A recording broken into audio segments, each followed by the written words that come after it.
To create a ripped paper effect in Canva, start by uploading your image and dragging it onto the canvas, adjusting its size as needed. Go to the Elements tab and search for ripped paper. Browse the results and choose a graphic you like.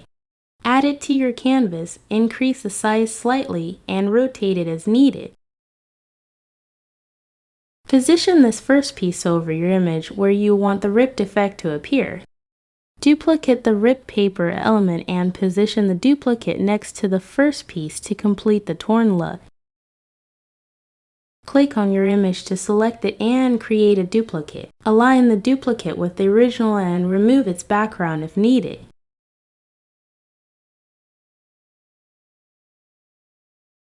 Then crop it from the bottom to fit neatly behind the ripped paper pieces.